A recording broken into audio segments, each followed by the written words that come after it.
America's center of power changed, and with it, the dynamics of the political landscape.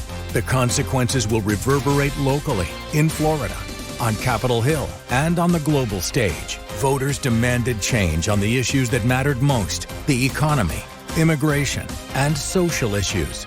Now, News4JAX goes beyond the headlines with political analysts who provide unique context and perspective. Experts focused on the issues making headlines.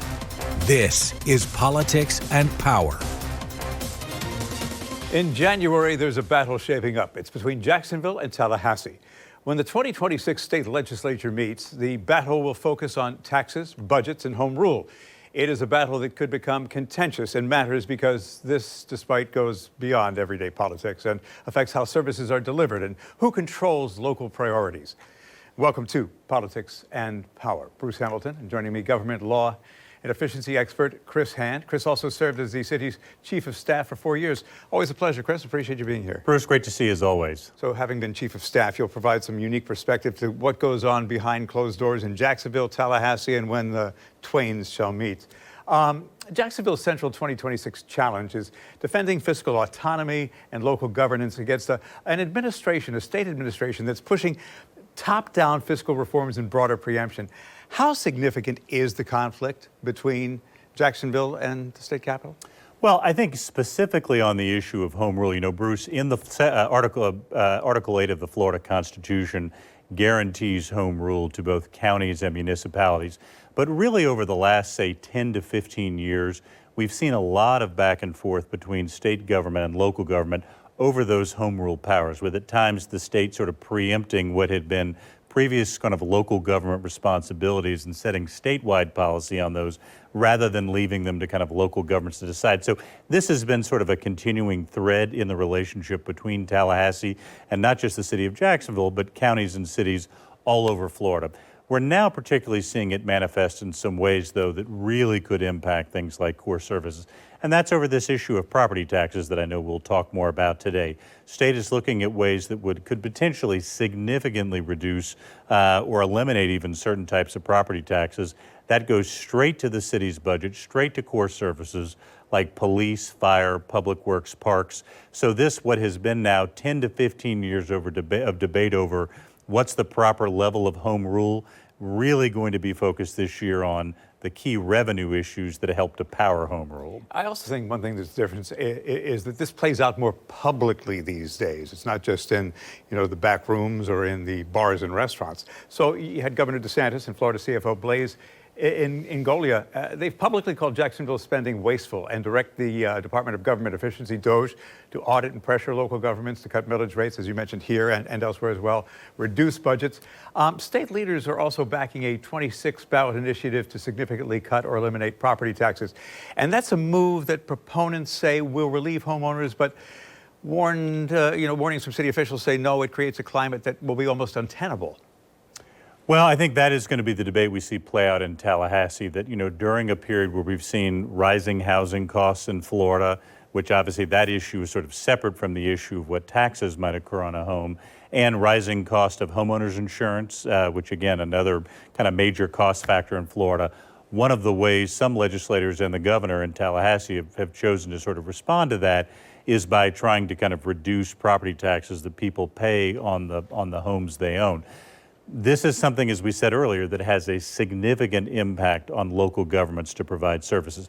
Just to give you a little bit of a snapshot in some area counties here, Bruce.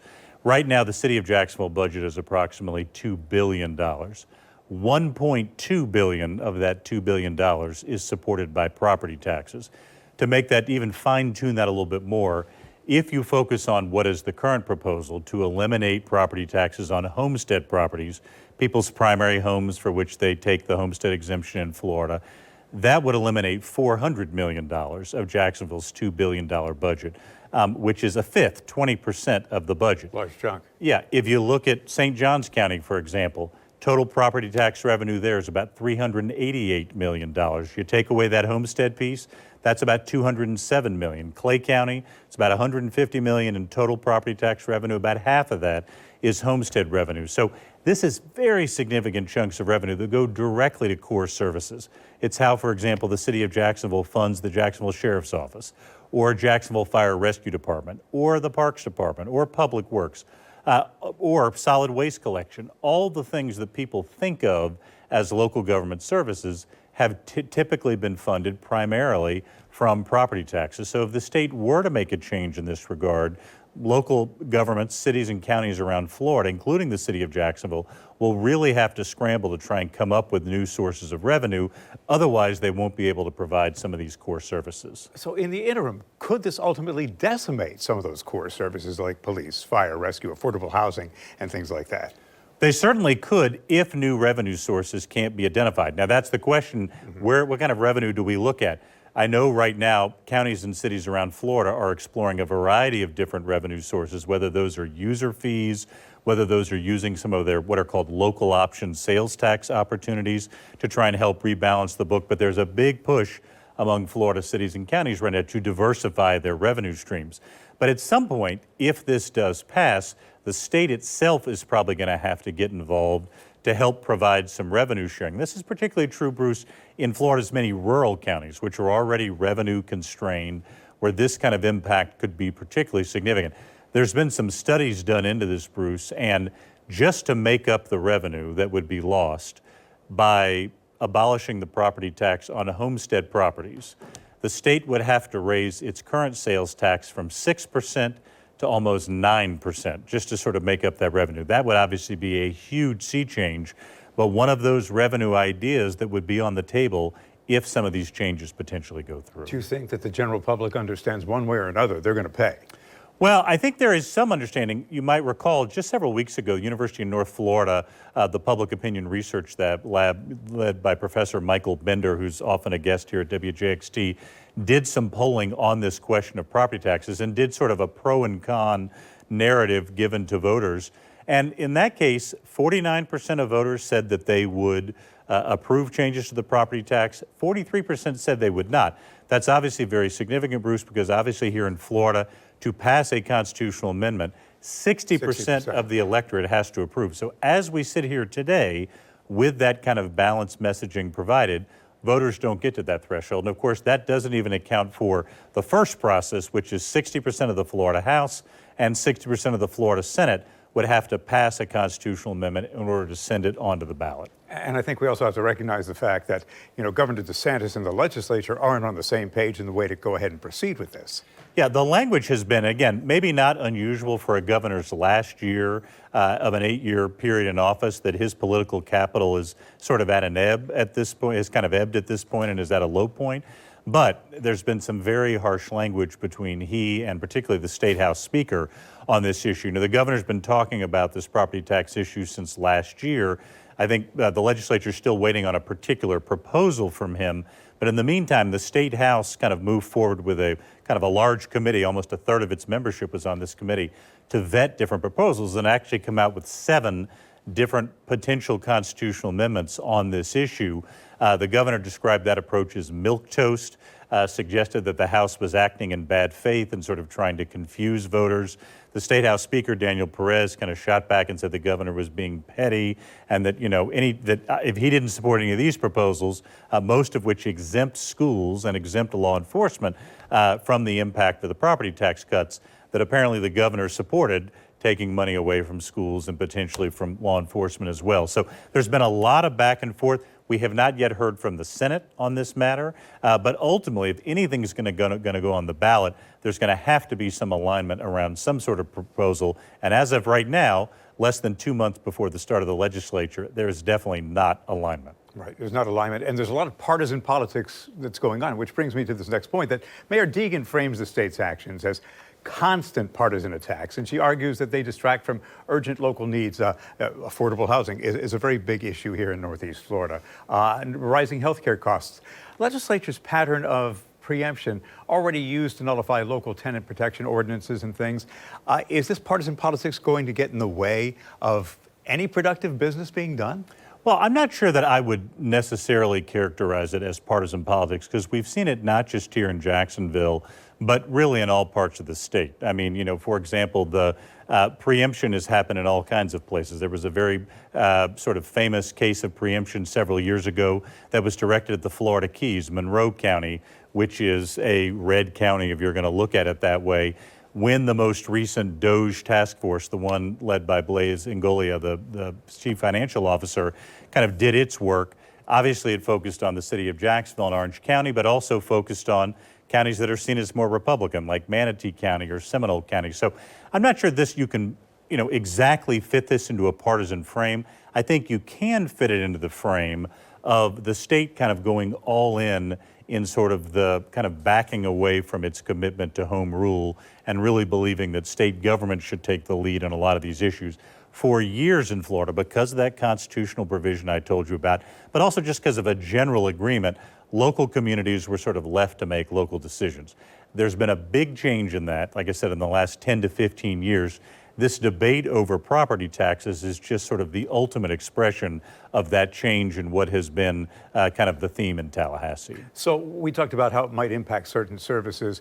Community-funded organizations would be impacted, but also things like, you know, Jacksport projects and things like that could very well fall by the wayside depending on what happens.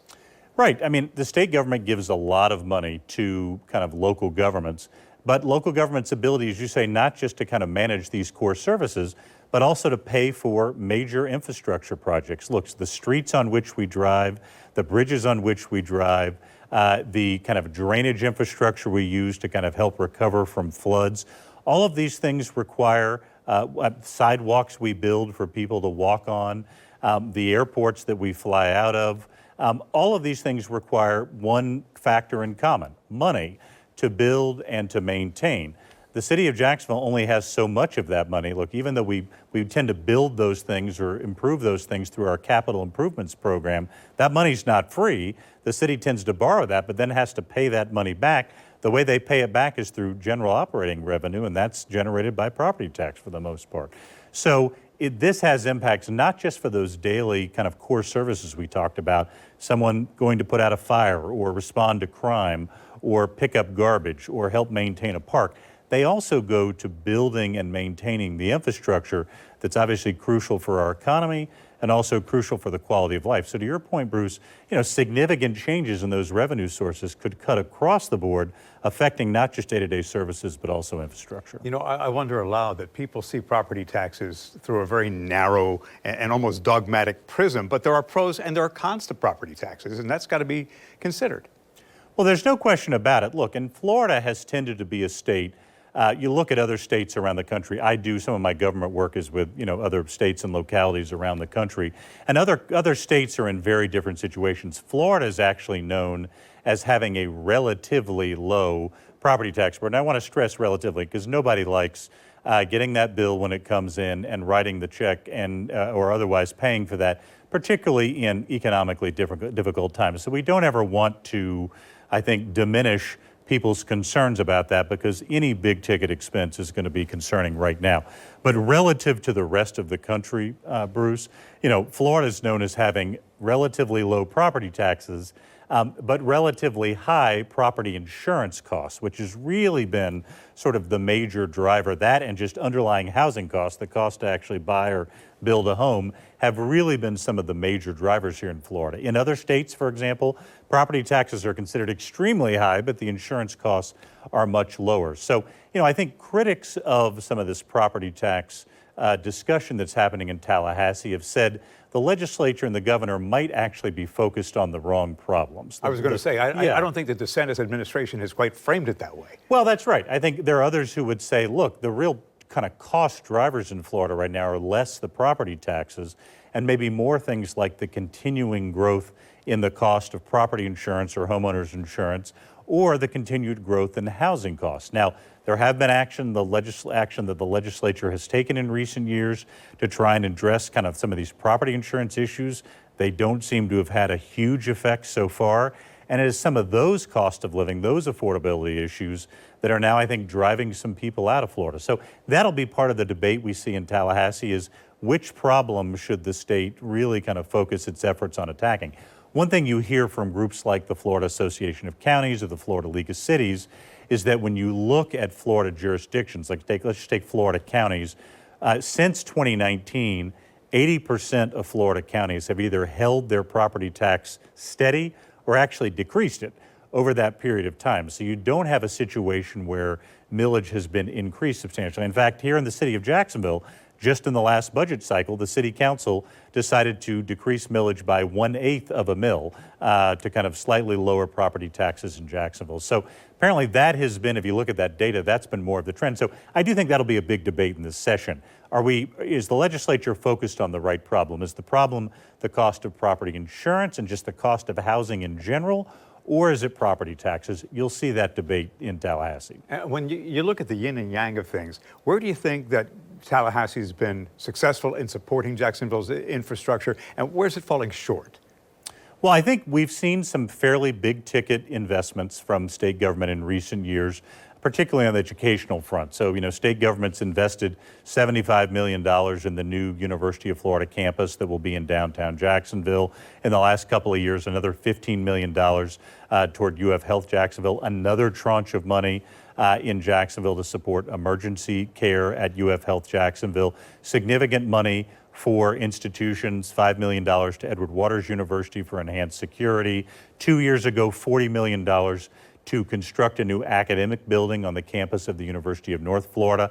Last year, $15 million to help support the Hicks Honors College at the University of North Florida, and a variety of other kind of big ticket infrastructure items. I think where at times there has maybe not been as much state involvement is on some of that core infrastructure. We've talked a lot about over time about the unfulfilled promises of Jacksonville consolidation, the fact that there are huge swaths of the community that still don't have adequate drainage or sidewalks or have not yet been able to make the switch from septic tanks to central sewer or a variety of other infrastructure challenges.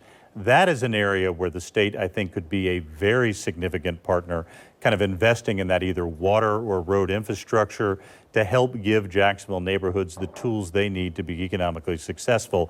I think over time, the state has provided perhaps less to that than it could have, but it has provided some significant amounts to individual projects at times. Do you think that the state and Duval and the other municipalities have to look at this not in a myopic way, but at the long-term impacts? Because I think that the stability and public safety in the long term could suffer greatly, which you've already touched on, depending which way this debate goes.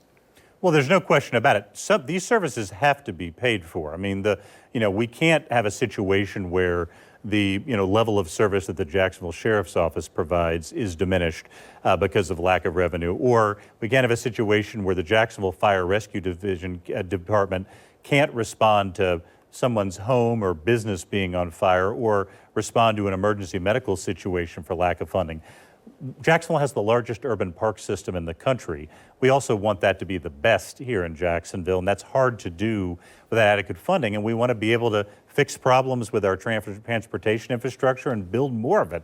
Again, that's how we move people around this rapidly growing community and support our economy. So these are not sort of optional services. They're services that have to be performed, and to be performed, they have to be paid for. So they have to be paid for one way or the other.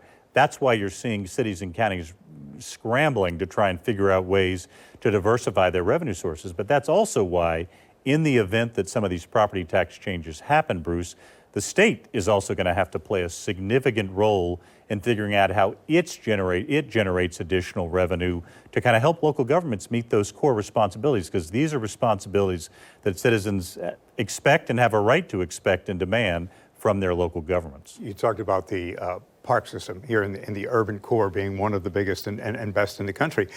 You sit there and sometimes they say, okay, we've got this great plan right now. We're going to put this on the drawing board. We're going to start this project, Emerald Trail. Then all of a sudden, they slash funding. It doesn't seem like they have that long-term objective like we were trying to talk about. Well, I think because of the way government cycles work, right? I mean, executives tend to be elected for 4-year terms. legislators usually for shorter term, or maybe I guess in the case of federal legislators, some for longer terms, but for state legislators, 2 or 4 year terms, depending on which body you're in. Those cycles don't always encourage or facilitate kind of long-term thinking. But you're absolutely right.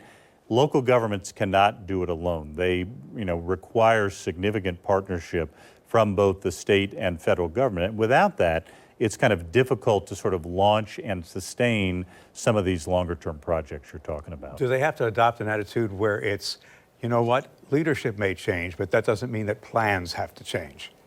Well, that's right. I mean, I think that, several years ago, I kind of wrote an update to the history of Jacksonville consolidation called The Quiet Revolution.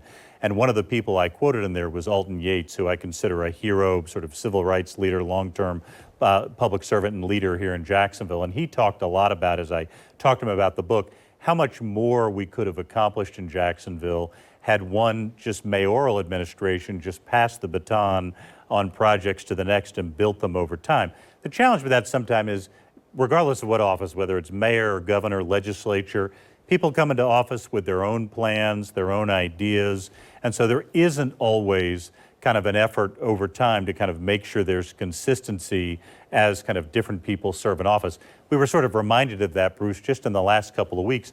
Folks might remember that back sort of in 2012, 2013, 2014, back when Jacksonville still had what was called JCCI, the Jacksonville Community Council Incorporated, they had a project called JAX 2025, which was to come behind a vision for what Jacksonville should look like in 2025, and then sort of carry that forward over the next decade. Well, guess what?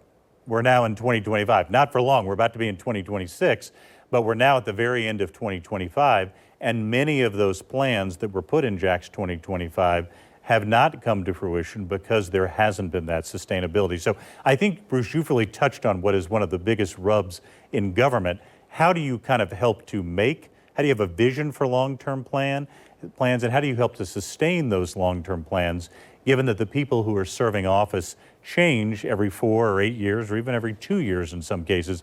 It's one of the biggest challenges in government as you kind of work on some of these issues. Do we in the public almost have to hope that there's some sort of reform where they sit there and they look at it as like an interstate highway road project? We know where it begins, we know where it ends, we have clearance for major thoroughfares. Might have to take a little bit of a dip here and there, but for the most part, we're going to stay on course and get you from point A to point B. Well, I think what we're talking about is having a vision and carrying it out can sometimes be a little bit easier. First of all, easier on issues where there's consensus, right? Like if you take our local government right now, you're not going to find many people who disagree with the proposition that we need a strong Jacksonville Sheriff's Office to be able to respond to crime. We need a strong Jacksonville Fire Rescue Department to be able to address emergency situations. We need good parks. We need good public works. Those are not really controversial propositions. So it's easier, I think, to achieve longer-term consensus on those. Also on infrastructure projects, because, once the city makes that investment, goes out to sort of borrow funds, whether it's to build new roads or to resurface roads or to build sidewalks or to replace water or sewer infrastructure, it's made a bonding commitment at that point to do that it can't then sort of back away from without putting the city in even greater fiscal jeopardy. So when the city makes those kind of longer term financial commitments, or if an issue is one that really has consensus, then I think it is easier to make sure that those long-term visions are actually accompanied by the implementation necessary to achieve those visions. And as always, ultimately what it requires is leadership at every level to say this is the either state, if you're looking at the entire state of Florida, or this is the local community that we want to be. Here's how we want to get there, and here are the steps we need to take and the consensus we need to build to achieve that. It's a multi-step process where every step is crucial to help achieve the success of that long-term vision. I also wonder, sometimes if people understand that sometimes you've got to make an investment, especially in businesses that want to move here. Back during the Super Bowl, this is going to put Jacksonville on the map when it comes to hotels, when it comes to restaurants and things like that. It's going to make this an even bigger city than it is. And then all of a sudden it went by the wayside. In comes Shad Khan, and I'm not being a proponent one way or the other, and says, okay, I've got these projects here, but like any other business person, I want some tax incentives. But the general public, for a lot of them, their attitude is, he's got the money, why shouldn't he just pay for it? You know, that attitude kind of has to change too if we want to attract bigger businesses, create more jobs and things like that. Well, I think one factor that, that certainly businesses looking to kind of locate or grow in an area is, does this community sort of invest in itself? And how does it invest in itself? It's interesting to look at different examples of counties that have been really successful in certain ways. Let's take one in the WJXT viewing area just south of where we're sitting right now, and that's St. Johns County. St. Johns County, as we know, politically a conservative county, pretty reliable Republican county, but also a county that has really made a commitment to investing in itself in certain ways. In St. Johns County, that is often through their public school system, which is often rated the #1 or #2 school system in the state of Florida. The reason it has that rating is because every time the voters in St. Johns County have been asked, will you make an additional investment in the public school system here? The answer isn't just yes, but it's overwhelmingly yes, because I think voters have come to see their public schools as not just obviously crucially important in being able to provide education to students in St. Johns County, but also a crucially important economic development tool. St. Johns County is a very attractive place for a business to relocate or to grow, because you have the human capital, the workforce development that's happening to support those businesses, because St. Johns County repeatedly invests in itself. And look, Jacksonville has a recent history of investing in itself too in a variety of ways. On the school front, obviously passed in 2020 a $2 billion initiative to either rehabilitate or build new schools. It's come into some funding challenges because of economic issues, but not because voters didn't sort of agree to and support to that. Also, voters passed an additional kind of millage for Duval County Public Schools to invest in teacher salaries and arts programs and things like that. And of course, the Better Jacksonville plan in 2000 was a very significant investment that voters made. So again, I think when presented with a clear case, and when the benefits of that are tangible, people can understand, touch, and feel those, then in many cases, people will vote to invest in their communities. And I think businesses and others take note of that. They have to understand it's not just a black and white issue. When Politics and Power continues, a look at how the power struggle between Jacksonville and the state impacts home rule. Stay with us. Politics and Power right after the break. Welcome back to Politics and Power. Bruce Hamilton, along with Chris Hand, a government law and efficiency expert, also served as Jacksonville's Chief of Staff. So Chris, we've basically established that the city's central 2026 challenge is defending fiscal autonomy and local governance against a state administration that's pushing top-down fiscal reforms and broader preemption. Outcomes are going to determine a lot of different things. Nobody has a crystal ball. Where does this all end? Well, I think we're not sure yet, Bruce, because there isn't alignment between the governor and the Senate and the House at this point. Here's where the process stands. Like we sort of referenced earlier, the governor has said that he wants, a constitutional amendment that would at least, previously he talked about abolishing property taxes altogether, but has said that at least would eliminate them on homestead properties. Governor has not put forward a specific proposal on that, but the Florida House has. They've had a committee that has now passed 7 different proposals that could address this issue, and they all kind of revolve around a similar theme, Bruce. They would eliminate property tax on homestead properties. If you have a property that you've declared as your homestead, you're getting a homestead exemption on that property. Under these proposals, property taxes in one way or another, some immediately, some over time, would generally be abolished, with 2 exceptions. That would only apply to the non-school version of those property taxes. So when we get our property tax bill, let's just take here in Jacksonville, there's a portion that goes to the city of Jacksonville, that's most of it, and then there's a smaller portion that goes to the Duval County Public Schools. The public schools property tax would not be impacted by this, only the city of Jacksonville portion. And local governments would be prohibited from lowering law enforcement funding. They would have to be held harmless, notwithstanding the revenue change. Most of the House proposals kind of revolve around that theme, again, in one way or the other. Some are a little different. Some restrict it to, we're going to make these changes only for people 65 and over. Others kind of say we're doing it immediately. Others say we're just going to increase the homestead exemption over time. So a variety of different ways that this has come about. But there's now 7 proposals before the House. The Senate does not have a proposal yet, and the governor has not introduced one. The process is, in order to put an amendment on the ballot, the legislature has to approve that by supermajority. So 60% in the House, 60% in the Senate.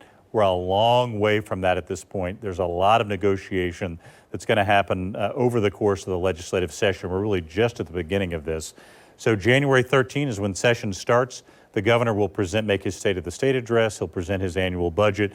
The House and the Senate will, they're working in committees now, but they'll move forward. I would say, by about the halfway point of the session, we may have a better idea of what property tax amendment or amendments are likely to be on the ballot. Once they clear the legislature, then of course we go to the political realm onto the November 2026 ballot. And depending where this all pans out, does it have the propensity to disproportionately affect low-level income people versus middle-income families? Well, I think that depends because, again, what we don't know is obviously who it's going to primarily affect is homeowners, and homeowners can be kind of anywhere on the spectrum. We also know that folks below a certain income level are probably, as statistics tell us, less likely to own homes and more likely to be renters. So the question is, will people who rent out properties, which, again, can sometimes affect their homestead status, so they may or may not be impacted by some of these changes? What we don't know is if people who rent will see the benefit of any of this. It may predominantly fall on people kind of who own their properties, just because, again, folks who rent really aren't kind of in the, in the chain of people who could be impacted by this. So again, until we know the specifics of what a proposal looks like, it's hard to say what the impacts are, with one exception. We do know that if there is a significant change to the Florida Constitution which limits the ability of local governments to collect property taxes, that is going to have a significant impact on the delivery of services unless other revenue sources are identified to help make up that gap. Back to the fact that you've been in City Hall as a chief of staff. If you were a betting person, do you think that Mayor Deegan is going to actively lobby Tallahassee? I think what you'll probably see is a number of people from the city of Jacksonville address the legislature on some of these issues, and it won't necessarily be limited by partisanship. The mayor may well, mayors typically weigh in on these sorts of things, but I think you might also see members of city council, whether that's public or more behind the scenes, talking to legislators about this issue, because look, the Jacksonville City Council has a supermajority of Republican members, and while local governments tend to be different, they're not often as just Democrat or Republican, as purely partisan as other levels. Those members of the City Council, under our charter, they each year have to pass a budget. They have to set a millage rate each year. It's going to fall on them to figure out how to close some of these gaps in the event that property taxes are, either go away or are significantly curtailed in, for local governments. So I think you're likely to see people who happen to be members of both parties serving at both sides of the fourth floor at City Hall, in the mayor's office and on City Council, reaching out to people in Tallahassee to try and address this issue, because again, those revenue cuts are going to fall regardless of what party controls a local government. That's going to be on the job of mayors, city council people, city commissioners, county commissioners across Florida, regardless of party, to fill in those gaps in revenue. So having seen what we have with the CFO coming in and doging Jacksonville and other communities, and some of the rhetoric that we're hearing from the DeSantis administration, do you think it bodes well for the issue of home rule in Florida, or do you think it's problematic? Well, I think the trend has clearly been to sort of diminish home rule in sort of recent years, and we've seen that, I think, in a large variety of ways. Some of this is fiscal, not just kind of the discussion about property taxes, but unfunded mandates being passed to kind of local governments. You have to do this, and then you also have to pay for it. Revenue sources being sort of taken away. There's been a whittling of certain other revenue sources that local governments have gotten some benefit from in recent years that Tallahassee has sort of changed over time. So this has been a trend going forward. What we're just seeing is kind of the loudest and the ultimate expression of the diminishment of home rule. Again, kind of what's happened with the state DOGE task force, which is kind of named after the similar federal effort, which has recently been closed and shut down at the federal level, is, I think, a precursor to this property tax debate, to try and identify areas where they think local governments have spent money where, in the opinion of the DOGE task force, they shouldn't have, and that is sort of a justification for this push to lower property taxes. Again, that DOGE team has showed up in a lot of places. They came here to the city of Jacksonville. They went to Orange County. They went to Manatee County, just south of Tampa. They went to Seminole County. They've been to a variety of places, but with the idea, I think it's been sort of a predicate to this property tax debate. And I have to wonder, do we have to take a look at what's happening on the federal level? Because the feds have basically said, okay, we're going to close these departments. There should be more onus on the state. And all the states, many across the U.S. are saying, look, we can't afford that added financial burden. So that plays into all of this too. Bruce, that's a great point, and that's a key determination that I think both state governments and local governments around the country right now are trying to grapple with, because we've got a very different situation now in terms of federal financial partnership with states and counties and cities. First of all, we're coming off COVID, where the federal government had provided a lot of money in the form of the American Rescue Plan to help states and cities and counties kind of get through the pandemic. So that funding was going to end no matter what, and has now ended. Now you have a situation where you have a new federal administration which has a different philosophy about funding partnership and is taking away either funds it's already allocated. You mentioned earlier the Emerald Trail here in Jacksonville.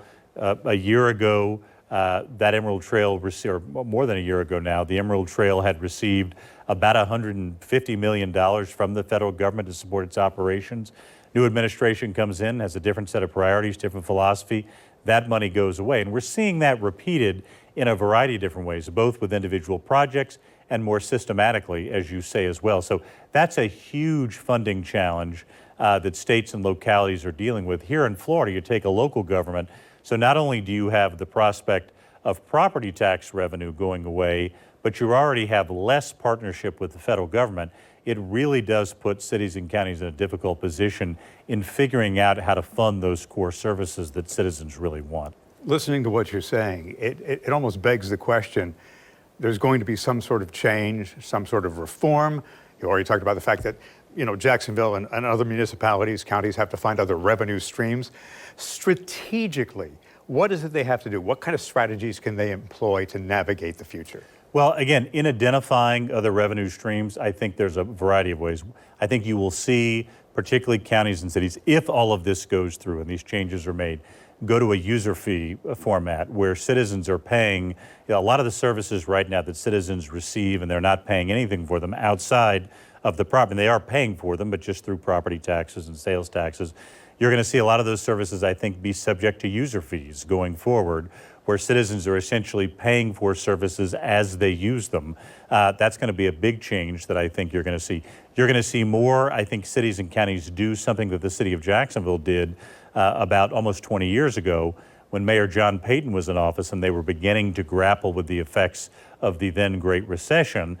City of Jacksonville diversified its revenue streams by putting into place a franchise fee that appears on the JEA bill but produces revenue for the city of Jacksonville, and a stormwater fee, and a garbage fee, which the city council just increased last year.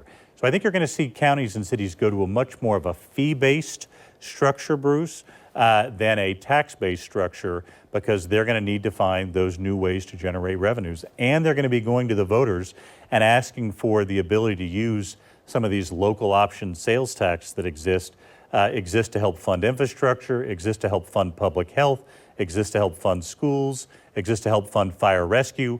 Those are all options right now under Florida law that require voter approval. I think you're going to see cities and counties going and asking voters to give their approval to use those alternative funding sources. Either way, it's a tax. Yeah. It's just how it's distributed. No Now, one of the things that sets Florida apart is we don't have a state income tax, Right. but we pay greater user fees already for some things. And while some of these user fees might be proposed, they may wind up on the ballot. Is it almost like people will complain about them up front, but then it's like a free subscription you get to a streaming service, you forget you've got it 6 months later, and it's like, okay, I've got this, I can go ahead and watch what I want, I'm not going to worry about it. Well, I think it's going to force a conversation about kind of what services should cities and counties provide, what are really crucial. I think it's going to take a lot of counties and cities across Florida. Other places are going to have to kind of do some soul searching and take a deep dive into what are the services we can really kind of afford to provide? What are the services we provide that have the greatest return on investment, the biggest impact, the best outcomes?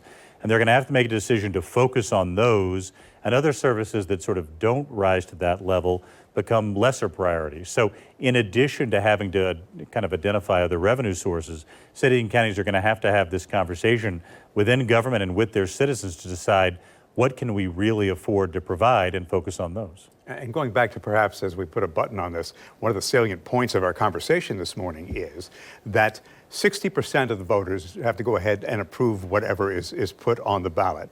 That said, eyes open going into the January session and the 2026 legislative session, what do people need to be mindful of?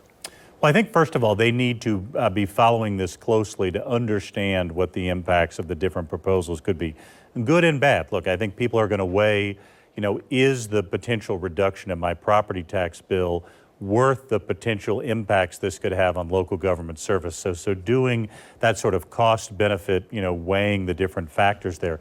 I think staying in touch with legislators is very important. As you know, Bruce, I talk a lot about effective citizenship and the importance of citizens engaging with government, really making sure that legislators understand our position on this issue, whatever that position is, but communicating with our House member, with our member of the Florida Senate, so they understand what our perspective is on this. You can be sure that city and county officials across Florida are going to be doing that, given the dire impacts. I think it's also important that legislators hear from everyday citizens as well, so they can sort of properly balance these issues as they're making decisions. But at the end of the day, Bruce, as you said, the ultimate determinant of how this issue goes is going to be the people themselves when this issue is on the ballot, assuming it makes it to the ballot in November 2026. People want to look at things in black and white terms. This is not a black and white issue, but they do have to understand if property taxes go away, they're going to have to pay, maybe in the form of higher crime rates, maybe in the form that, fire departments get to a house fire as quickly, or, ambulance services won't be as readily available because they don't have the staffing issues. Either way, people are going to pay. That's exactly right, Bruce. Everything is a choice, right? And I think, that'll be sort of the choice that voters have when they're on the ballot, when this issue is on the ballot. Do they want to have the kind of reduced property tax rate? And if so, are they comfortable with some of the other costs that may flow from that? The costs of potentially diminished services, the cost they might pay in kind of enhanced user fees to try and make up some of those revenues. So again, like with every election, it's a choice, and that'll be the choice the voters face when they get to the ballot. And if there is a proposed amendment or amendments on the ballot, those are some of the choices they'll have to grapple with in November of 2026. And when they go to the polls, they have to understand that it's security today and tomorrow that's at stake. That's certainly a big issue. And really, again, making a decision about sort of what sort of local government do they want to have and how do they want to fund that. That's, part of the conversation that this issue forces is exactly that question. What services do we want government to provide, and how do we want to pay for them? If voters decide that they don't want to pay for them using the more traditional method, and that's certainly their right to decide, then those core services are going to have to be paid for through some other method, whether that's the state increasing sales tax, whether that's counties going to enhanced user fees, or whether that's to governments cutting services and not providing them either at all or as much anymore to help make up for that financial gap. So everything's a choice, and the property tax issue is no different. I know there are a lot of new residents here to this area, but the fact of the matter is that those who live through consolidation understand some of these issues because they're some of the ones that are playing out, maybe albeit in different forms. So that's a chance for you to plug your book, which really talks about the whole consolidation process, how it came about, the inner workings beyond it, and your update, with Alton Yates. Well, it's obviously we have a unique government structure here in the city of Jacksonville in 1968, in 67, took place in 68. Voters approved the consolidation of what was then the city of Jacksonville and Duval County. So we don't have a county government here. The city of Jacksonville is the unified government. That comes with pluses. It comes with some minuses as well. And sometimes it can create a unique relationship, as we started the show, between the city of Jacksonville and state government, because we're an outlier. There's no other county in Florida that is consolidated with its municipalities. So sometimes these impacts can be even bigger here in the city of Jacksonville than they are in other places, because we're one large monolithic local government representing an 870 square mile area here in the consolidated city of Jacksonville. So some of these impacts we're talking about, Bruce, are magnified because of the magnified side of our local government. So Jacksonville will be, I think, a microcosm for the entire state and all cities and counties in the state, because we tend to have an even bigger impact here because of the size of our local government. That's that. Tell them the name of the book, because I really do think it provides some interesting insight. Sure. It's called The Quiet Revolution. It was originally written in 1968 by Richard Martin. He was a Times Union reporter and the first public information officer at the Consolidated City of Jacksonville. He wrote the original version in 1968. He then did a couple of updates. I was honored to be asked to write the 50th anniversary update as Consolidation turned 50 in 2018, 2019. And in addition to chronicling some of the continued history, we looked ahead to some of the issues facing the future of Jacksonville consolidation and wrote that in 2019. And hard to believe, in just a couple of years now, we're going to hit what will be the at this point, the 60th anniversary of consolidation. That's coming up quickly. It'd be interesting to see what the history, where the history takes us after that point. 67, 68 might have been a quiet revolution. 2025, 2026. I don't think it's so quiet. Maybe not quite as quiet. Yeah. Chris, always a pleasure. Appreciate you. Thanks for being here on Politics and Power. Great to see you, Bruce. Always love to hear from you. You can post your comments, although keep it real, on news4jax.com. Have a great day. See why every day more people are choosing News4JAX, Northeast Florida and South Georgia's #1 source for local news.